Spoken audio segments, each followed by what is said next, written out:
नमस्ते प्यारे बच्चों, स्वागत है आपका अपने चैनल कला वर्ग में। और आज हम आपके लिए लेकर आए हैं क्लास 11th के एस्से 1 में जितने भी इम्पोर्टेंट कार्टून्स आएंगे इनकी वीडियो हम लेकर आए हैं। इससे पहले हम अपनी वीडियो को शुरू करें, आप कर दीजिए अपने इस चैनल को लाइक, शेयर एंड सब्सक्राइब और बेल आइकन को क्लिक करना मत भूलिएगा। इससे हमारी वीडियो की नोटिफिकेशन सबसे पहले आपके पास पहुंच जाएगी। चलिए हम अपना प्रश्न स्टार्ट करते हैं। हमारा पहला प्रश्न, पहला जो कार्टून है वो ये देखिए, ये वाला हमारा फर्स्ट कार्टून है। 2 हाथ बने हुए हैं और इसमें जंजीर बांधी हुई है। देखिए यहाँ पर लिखा हुआ शोषण के विरुद्ध अधिकार। एग्ज़ाम में हो सकता है कि ये लिखा हुआ ना आए। तो देखिए ये जो शोषण के विरुद्ध अधिकार है ये अनुच्छेद 23 और 24 में दिया गया है। अनुच्छेद 23 में मानव व्यापार, मानव की तस्करी मतलब मनुष्य को खरीदने और बेचने और इसके बल प्रयोग द्वारा ज़बरदस्ती जो काम कराया जाता है उस पर रोक लगाई गई है। मतलब कहने का ये है कि पहले क्या होता था कि विशेष रूप से स्त्रियों को बेचा जाता था। ऐसा अभी भी बेचने की जो प्रथा है वो अभी भी चल रही है, लेकिन ये अब गैर कानूनी हो चुका है। दूसरे हम अनुच्छेद की बात करते हैं। एक तो अनुच्छेद 23 है, इसमें दूसरा जो हमारा अनुच्छेद है अनुच्छेद 24। अनुच्छेद 24 में कहा गया है कि जो भारी बड़े कारखाने हैं वहाँ पर 14 वर्ष से कम आयु के बच्चों से किसी प्रकार का कोई भी काम नहीं करवाया जाएगा, और अगर ऐसा करवाया जाता है तो उसको सज़ा भी दी जा सकती है। अब ये भारी कारखाने मतलब जोखिम भरे हुए काम, ऐसे स्थानों पर बच्चों से जो 14 वर्ष से कम आयु के बच्चे हैं उनसे काम नहीं कराया जाएगा। तो हमारा इस कार्टून से संबंधित एक तो अनुच्छेद 23 था और दूसरा अनुच्छेद 24। अनुच्छेद 23 में मनुष्यों की खरीद फरोख्त जो है उस पर रोक लगाई गई है, और अनुच्छेद 24 में 14 वर्ष से कम आयु के जितने भी बच्चे हैं उनके खरीदने, उनसे भारी कारखानों में काम कराने पर रोक लगाई गई है। हमारा सेकेंड कार्टून है, ये देखिए, ये एक बड़ा सा हाथी बना हुआ है और इस पर लिखा हुआ है एडल्ट वोट, वयस्क मताधिकार, और पीछे एक व्यक्ति उसकी हाथी की पूंछ पर लटका हुआ है। जो ये पूंछ पर लटके हुए हैं, देखो अगर हम ध्यान से देखें तो हमें पता चलेगा कि ये कौन है। ये हमारे नेहरू जी हैं, है ना। तो इससे संबंधित कुछ प्रश्न हैं। देखिए पहला प्रश्न है, कार्टून में हाथी किस समस्या की ओर संकेत करता नजर आ रहा है। अब देखिए जो हमारे पहले प्रश्न का उत्तर है, प्रथम आम चुनाव में, मतलब जो हाथी नजर आ रहा है वो क्या दर्शा रहा है कि पहले जो आम चुनाव थे उसमें अनुभवहीन बहुत बड़ी जो मतदाताओं की संख्या थी, मतलब भारत के पूरे ही देश के जो नागरिक थे वो थे अनुभवहीन, उन्हें चुनावों का कोई अनुभव नहीं था। और अनुभवहीन विशाल मतदाताओं को नियंत्रित करके सफल मतदान कराना, ये इसमें दिखाया गया है। अगला हमारा प्रश्न है कि हाथी की पूंछ को खींचना किस ओर इशारा करता है। देखो हाथी की पूंछ को खींचना ये इशारा करता है कि अनियंत्रित मतदाता। अनियंत्रित मतदाता क्या है? ये जो हमारे देश के जितने भी नागरिक हैं अभी तक ये नियंत्रण में नहीं हुए, तो अनियंत्रित मतदाताओं को चुनाव में मतदान कराने के लिए तैयार करने का प्रयास करना, कि सभी व्यक्तियों को मतदान करने के लिए जाना है। इसके लिए प्रयास करना, यही इसका उद्देश्य रखा गया है। देखिए हमारा अगला प्रश्न है, प्रश्न नंबर 3, हाथी की पूंछ खींचने वाले नेता का नाम बताइए। तो ये मैं आपको बता चुकी हूँ, हाथी की पूंछ खींचने वाले नेता हमारे कौन हैं। नेता हमें दिखाई दे रहे हैं, ये रहे हमारे पंडित जवाहरलाल नेहरू। पंडित जवाहरलाल नेहरू जी हैं हमारे पूंछ खींचने वाले नेता। अगला प्रश्न है हमारा, वयस्क मताधिकार से आप क्या समझते हैं। देखिए वयस्क मताधिकार का मतलब होता है जब हमारी एक निश्चित आयु भारत में जो निर्धारित की गई है 18 वर्ष, निश्चित आयु 18 वर्ष हो जाने के बाद प्रत्येक व्यक्ति को वोट देने का अधिकार प्राप्त हो जाता है। इसी को ही वयस्क मताधिकार कहा जाता है या सार्वभौमिक वयस्क मताधिकार इसे कहा जाता है। कार्टून नंबर हमारा तीसरा कार्टून है, कौन से नंबर का है बच्चे ये हमारा कार्टून? 3rd नंबर का कार्टून है। इसमें पहला प्रश्न है कि चित्र में सबसे आगे कौन नज़र आ रहा है, उसके सबसे आगे होने का क्या अभिप्राय है। देखिए सबसे आगे, अभी हमने देखा बिल्कुल सेम पिक्चर है जो हमने पिछले कार्टून में देखी थी। ये जो हमारे बने हुए हैं ये वाले व्यक्ति जो सबसे आगे है, बुक हाथ में ले रखे इन्होंने एक, ये हमारे पंडित जवाहरलाल नेहरू जी। अब ये क्या कर रहे हैं भाई, ये लोकसभा में जा रहे हैं। अब ये सबसे आगे क्यों है? ये सबसे आगे इसलिए हैं क्योंकि ये हमारे देश के प्रधानमंत्री थे। दूसरा प्रश्न हमारा आता है कि किन्हीं दो नेताओं को पहचानें और उनके नाम बताएं। अब देखिए आप इसमें से पहचान सकते हैं, बहुत सारे नेता इसमें दिए हुए हैं, आप पहचानिए। देखिए ये सबसे पहले हमारे कौन हैं? पंडित जवाहरलाल नेहरू जी हैं। इसके बाद हमारे जो दूसरे व्यक्ति दूसरे नेता हैं, पहले हमारे पंडित जवाहरलाल नेहरू जी हैं, ये 1st नंबर पर। देखिए ये है हमारे पंडित जवाहरलाल नेहरू जी। दूसरे नंबर पर हम आ जाते हैं इनके पास, ये दूसरे नंबर पर हमारे मौलाना अबुल कलाम आज़ाद जी हैं। देखिए जवाहरलाल नेहरू जी जो थे वो हमारे प्रधानमंत्री थे और दूसरे नंबर के जो हैं मौलाना अबुल कलाम आज़ाद जी, ये शिक्षा मंत्री थे। 2 लोगों की पहचान हमने कर ली है। इसके बाद हम तीसरे पर आ जाते हैं, ये जो कैप लगाए हुए हैं ये वाले हमारे रफ़ी अहमद किदवई जी। रफ़ी अहमद किदवई जी ये हमारे संचार मंत्री थे। इसके बाद हम आगे पहुंचते हैं, पहचान करते हैं इनकी, ये हमारे हैं डॉक्टर राजेंद्र प्रसाद जी। डॉक्टर राजेंद्र प्रसाद जी हमारे खाद्य एवं कृषि मंत्री हैं। इसके बाद हम इधर आ जाते हैं, ये 4th नंबर पर डॉक्टर BR अम्बेडकर जी, बाबा साहब अम्बेडकर जी, ये हमारे विधि मंत्री थे, विधि मंत्री हैं इस कार्टून में। और इसके बाद ये जो हैं हमारे 5वें नंबर पर हम इनकी पहचान कर रहे हैं, ये हमारे बाबू जगजीवन राम जी हैं और ये हमारे श्रम मंत्री थे, जगजीवन राम जी श्रम मंत्री। इसके बाद हम एक और पहचान करते हैं, ये वाले व्यक्ति हमारे 6ठे नंबर के, ये हमारे कौन हैं? ये हैं हमारे बाकी ज़्यादा से ज़्यादा 4 नाम आपके लिए लिखने के लिए आ सकते हैं, तो आप इसको आराम से कर सकते हैं। ठीक है, ये हमारा पहचान वाला प्रश्न कंप्लीट होता है। दूसरा प्रश्न, तीसरे प्रश्न पर आ जाते हैं, प्रधानमंत्री की शक्तिशाली होने के 2 कारण बताइए। अब देखो हमें जैसे कार्टून में दिखाई दे रहा है सबसे आगे हमारे प्रधानमंत्री जी हैं, तो सबसे पहला देखिए क्या कारण है, बहुमत दल के नेता होते हैं हमारे प्रधानमंत्री, मतलब नेता के अकॉर्डिंग ही हमारा पूरा मंत्रिमंडल चलेगा। दूसरा है जो हमारे प्रधानमंत्री होते हैं वही वास्तविक शक्तियों का प्रयोग करते हैं, राष्ट्रपति तो नाम मात्र के होते हैं, वास्तविक शक्ति का प्रयोग करने वाले हमारे प्रधानमंत्री जी होते हैं। तो ये भी कार्टून हमारा कंप्लीट हो जाता है। अब हम नेक्स्ट कार्टून की तरफ चलते हैं, ये हमारा नेक्स्ट कार्टून है। अब इस कार्टून को देखें, हम देख लेते हैं, इधर नीचे एक पेपर पड़ा हुआ है, उस पर लिखा हुआ है CM to seek trust vote.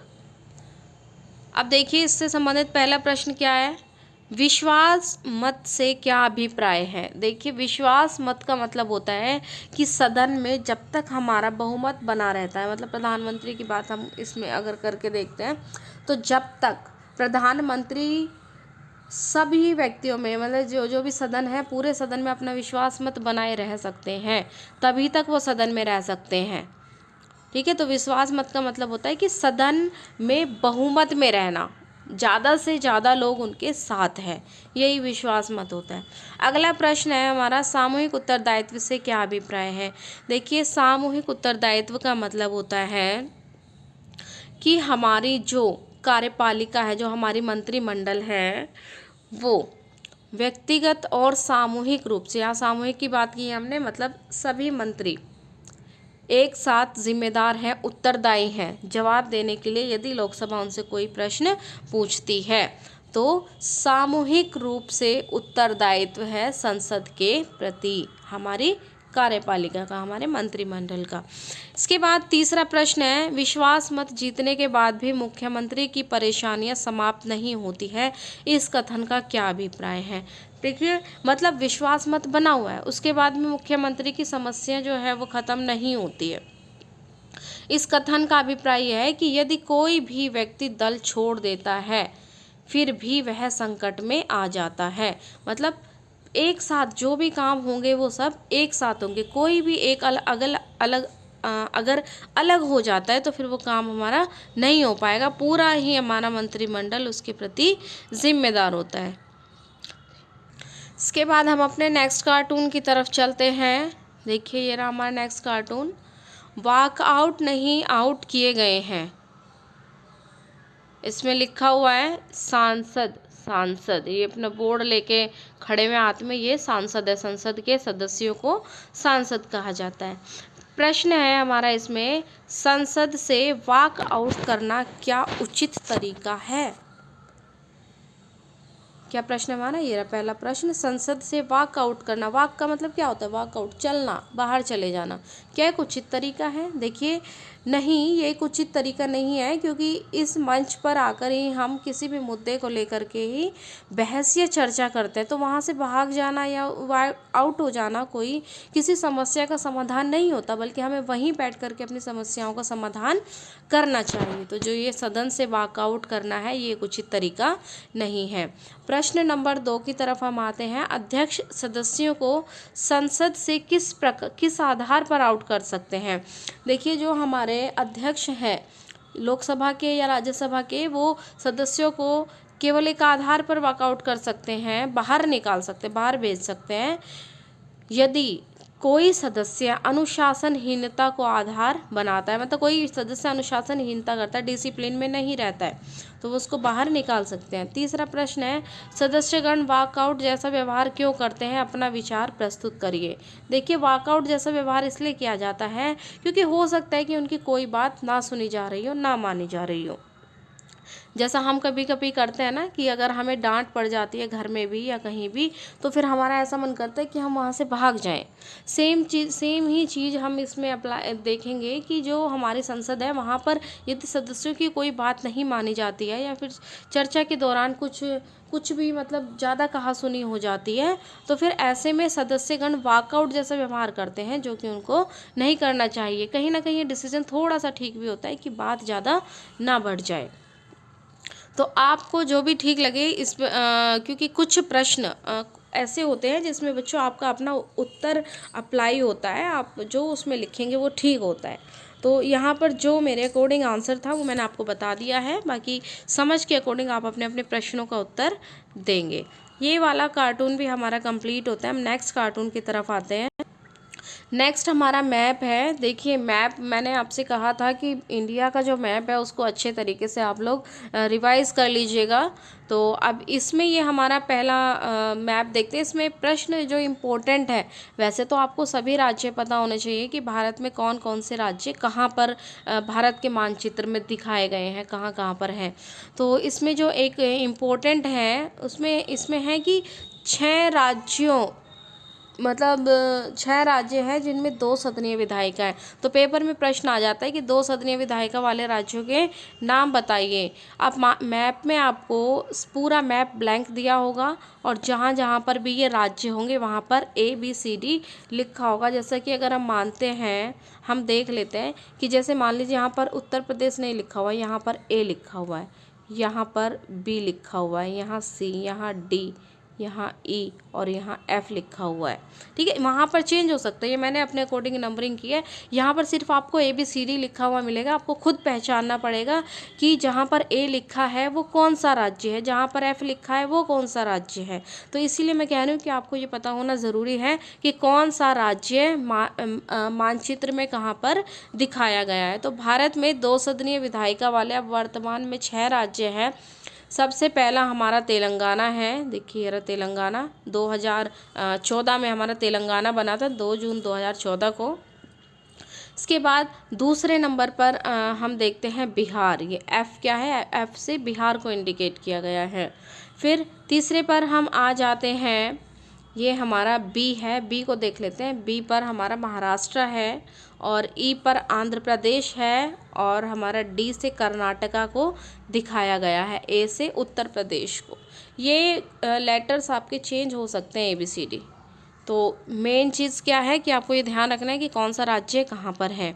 जब आपको पता होगा तो आप आसानी से भर लोगे। और बेटा एक बात और है, इसमें आपको मैप नहीं चिपकाना होता है, इसमें टेबल बनी हुई आती है आपके पेपर में, तो उस टेबल को आपको फिल करना होगा।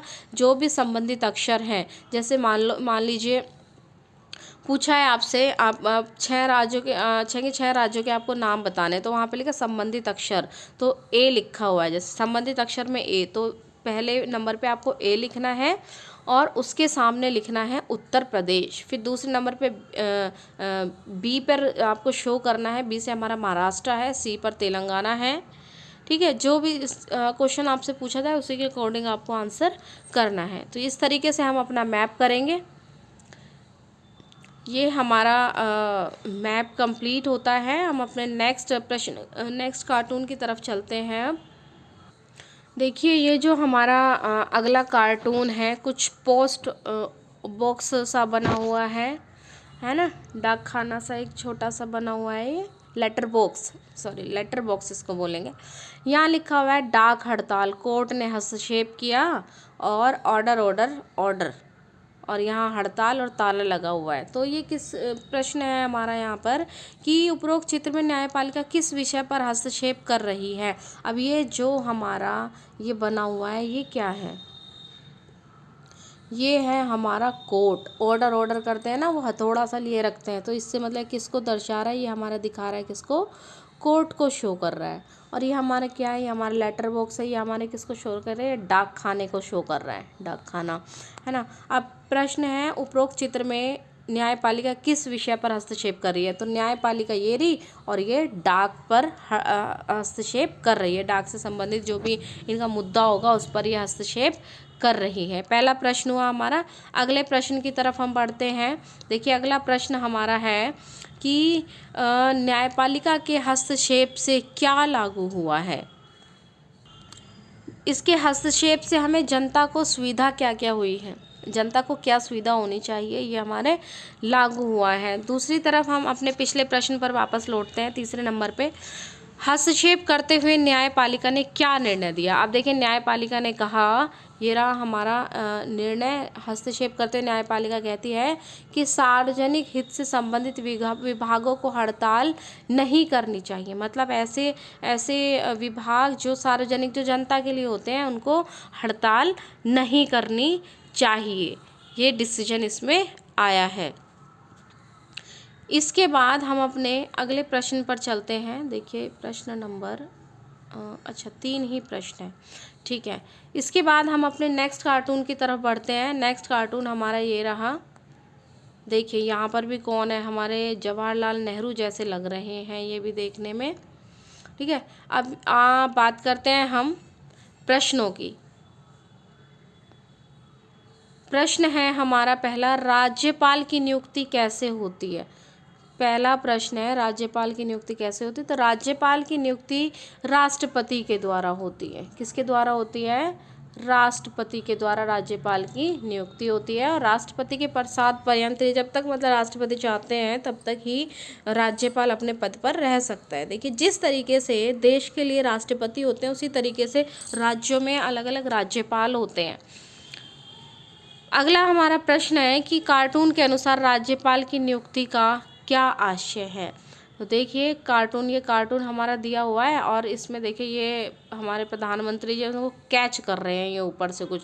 अब इसका आशय हम देखते हैं कि आशय इसका ये है कि जब चाहे राज्यपाल बना देते हैं राष्ट्रपति, ये सेकंड क्वेश्चन का आंसर है, और जब चाहे उनको पद से हटा देते हैं, ठीक है। तो राष्ट्रपति के पश्चात पर्यंत ही राज्यपाल अपने पद पर बने रहते हैं। तीसरा प्रश्न है, क्या राज्यपाल की नियुक्ति हमेशा इसी प्रकार से होती है। देखिए, हाँ, थर्ड नंबर का हमारा आंसर क्या है कि हाँ, राज्यपाल की नियुक्ति राष्ट्रपति की इच्छा तथा केंद्र सरकार की इच्छा से ही की जाती है। इसीलिए ये भी कहा जाता है कि राज्यपाल की नियुक्ति राष्ट्रपति की इच्छा और केंद्र सरकार की इच्छा से ही की जाती है। इसीलिए ये कहा जाता है कि राष्ट्रपति केंद्र सरकार के एजेंट के रूप में काम करते हैं। ठीक है, इसके बाद हम अपने अगले प्रश्न की तरफ आते हैं। देखिए अगला कार्टून की तरफ आते हैं। ये हमारा कार्टून दिया हुआ है, भारत का इसमें मैप दिया हुआ है। अगस्त 1947 में भारत का नक्शा कुछ ऐसा हुआ करता था। राज्य भी काफ़ी कमी नज़र आ रहे हैं ना, 14 राज्य और 6 केंद्र शासित प्रदेश बनाए गए थे। इसके बाद हमारा जो प्रश्न है, पहला प्रश्न है हमारा, भारत के 1947 के मानचित्र पर 4 रियासतों के नाम लिखकर बताइए कि वर्तमान समय में इनका विलय किन राज्यों में हो गया है। तो देखिए वर्तमान समय में इनके विलय की हम बात करते हैं तो देखिए पहला है राजपूताना। क्या है पहला? राजपूताना अब राजस्थान में। दूसरा जूनागढ़ गुजरात, जूनागढ़ रियासत जो थी वो गुजरात में। तीसरी है मैसूर कर्नाटक में। और चौथी मद्रास हमारी तमिलनाडु में है। ये हमारी रियासतें हैं। इसके बाद अगला प्रश्न है, 4 राज्यों के नाम लिखें जिनका नए राज्यों के रूप में जन्म हुआ है। तो 4 राज्यों के नाम नए राज्यों के रूप में कौन कौन से हमारे बने हैं। देखिए थोड़ा सा करंट ही है, इसमें ज़्यादा पुराना नहीं है। उत्तराखंड हमारा उत्तर प्रदेश से बना है, उत्तराखंड। इसके बाद इसमें झारखंड है, छत्तीसगढ़ है और तेलंगाना है। ये 4 राज्यों के नाम इसमें बताए हैं। तेलंगाना करंट में 2 जून 2014 को हमारा नया राज्य बना था, आंध्र प्रदेश से अलग होकर के। अगला प्रश्न पर हम अपने पहुंचते हैं। तीसरा प्रश्न है, एक गैर हिंदी भाषा राज्य का नाम बताइए। मतलब एक ऐसा राज्य जहां पर हिंदी भाषा नहीं है। तो आंध्र प्रदेश, तमिलनाडु और कर्नाटक, ये तीनों ही राज्य हैं जहाँ पर गैर हिंदी भाषा प्रदेश है ये हमारा। तो इनमें से आप कोई भी लिख सकते हैं, आंध्र प्रदेश, तमिलनाडु या कर्नाटक, क्योंकि आपसे एक ही पूछा गया है। ये कार्टून भी हमारा कंप्लीट, ये मैप भी हमारा कंप्लीट होता है। इसके बाद हम अपने अगले कार्टून की तरफ चलते हैं। देखिए ये है, क्या बना हुआ है, चित्र को बूझो, और इसमें लिखा हुआ है नीचे, ध्यान से अगर हम देखें तो इसमें ये क्या लिखा है बेटा, हमारे गांव में हमारा राज, ये इसमें लिखा। और ये आपकी जो बुक है एनसीईआरटी की, उसमें पेज नंबर 188 पर दिया गया है। अब देखिए प्रश्न देख लेते हैं, इस चित्र में जो लिखा है उससे आप क्या समझते हैं। अब इस चित्र में हमने देखा क्या लिखा है, हमारे गाँव में हमारा राज, है ना। तो ये किस चीज़ की तरफ इंडिकेट हमें कर रहा है, ये हमें दर्शा रहा है कि इसका अर्थ है कि हमारा गांव है और इसमें हमारा ही राज होना चाहिए। मतलब स्थानीय शासन को ये दर्शा रहा है। किसको दर्शा रहा है? स्थानीय शासन को, कि हमारे गांव में हमारा ही राज होना चाहिए। इसके बाद हम अगले प्रश्न की तरफ बढ़ते हैं कि स्थानीय शासन की, प्रश्न नंबर 2 है हमारा, स्थानीय शासन की मदद से क्या इस उद्देश्य को प्राप्त किया जा सकता है कि हम हमारे गांव में हमारा राज हो, इस उद्देश्य को प्राप्त किया जा सकता है? जी बिल्कुल किया जा सकता है। हाँ, क्योंकि स्थानीय प्रतिनिधि स्थानीय समस्याओं का समाधान अच्छे प्रकार से कर सकते हैं, क्योंकि वे अपनी समस्याओं से अवगत है, क्योंकि वे ही लोग वहाँ पर रहते हैं और जो जहाँ पर रहते हैं उनको अपनी समस्याओं का बहुत अच्छे से पता होता है, इसीलिए वे अपनी समस्याओं का समाधान ठीक प्रकार से कर सकते हैं। तीसरा हमारा प्रश्न है कि इस उद्देश्य की प्राप्ति में किन किन समस्याओं का सामना करना पड़ता है। अपने गांव में अपना राज करने के लिए किन किन समस्याओं का सामना करना पड़ता है। देखिए कभी कभी तो धन की समस्या होती है, क्योंकि जो स्थानीय शासन का मुद्दा है ये राज्य सरकारों के हाथों में है।